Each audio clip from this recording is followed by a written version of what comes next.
Alors, bonjour encore, chers amis, bonjour encore à tous nos abonnés, bonjour à tous ceux qui nous suivent depuis un certain moment avec nos vidéos parlant de l'entrepreneuriat et l'investissement.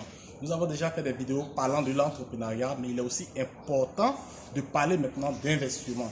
Alors, il est bien de faire la différence entre entrepreneuriat et investissement. L'entrepreneuriat, c'est le fait d'être dans l'action, voilà, animé ou créer quelque chose dont on contrôle, on est là, on suit.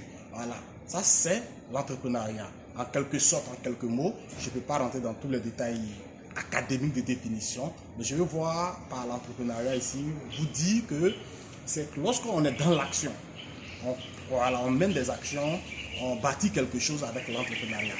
L'investissement par contre, c'est le fait de mettre quelque chose à la disposition qui produit sans forcément que nous soyons présents.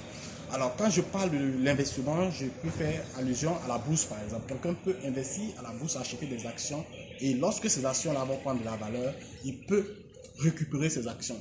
Il peut parler d'entrepreneuriat dans le domaine immobilier ou dans le système d'achat de terrain. Quelqu'un qui a de l'argent peut investir dans ce domaine-là, acheter des terrains. Lorsque ces terrains vont prendre de la valeur, il peut les revendre. Ça, c'est l'investissement. Alors, mais je voulais parler d'une ouverture claire sur ce monde du 21e siècle, qui est l'investissement dans un autre domaine qui est un peu nouveau pour certains, mais qui n'est pas aussi trop nouveau en tant que tel, parce qu'elle a connu son essor à partir des années 2009. Je vais parler plus précisément de la crypto-monnaie. Oui, la crypto-monnaie qui est une technologie basée sur la blockchain. Alors, il est très important de parler de la crypto-monnaie aujourd'hui en ce 21e siècle. On ne peut pas parler du business, on ne peut pas parler des affaires aujourd'hui sans faire mention de la crypto-monnaie. Alors, qu'est-ce que c'est que la crypto-monnaie et c'est quel type d'investissement? La crypto-monnaie n'est rien d'autre que l'achat des articles virtuels. Alors, comment est-ce que cette technologie fonctionne? Comment est-ce que ce business-là fonctionne réellement?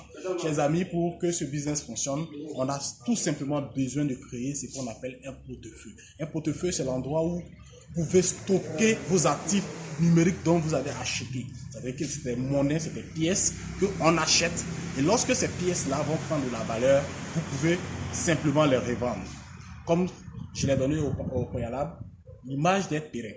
On peut acheter des terrains à bas prix et lorsque la croissance démographique va prendre l'environnement ou va prendre ce territoire-là, vous allez voir que la valeur du terrain va augmenter. Cette même image s'applique dans le monde de la crypto-monnaie. Alors en 2009, vous qui connaissez déjà ce monde de la crypto, c'est pas nouveau pour vous, mais pour les nouveaux, en 2009, il y a eu un certain Satoshi Nakamoto qui a inventé une technologie qu'on appelle la blockchain.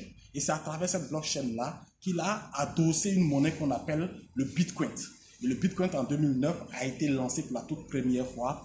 Voilà, pour ceux qui ont eu confiance en ça, ils l'ont acheté au fil des années jusqu'à l'heure où je suis en train de faire la vidéo. La crypto-monnaie Bitcoin qui est passée de 0,03 $, c'est-à-dire si on veut faire une conversion en CFA qui faisait 0,6 francs, aujourd'hui se retrouve à près de 60 000 $. Voilà. Donc ça c'était l'historique un peu de cette crypto-monnaie-là. Voilà. Après le Bitcoin, il y a eu plusieurs autres crypto-monnaies. Aujourd'hui, nous sommes à l'ère même de près de 40 000 à 60 000 crypto-monnaies. Alors, qu'est-ce qui est important pour nous en tant que jeunes Africains, en tant que jeunes dans le monde, en tant que personnes qui désirent avoir de l'argent, qui cherchent peut-être des fonds de financement? Voilà, il est important pour nous de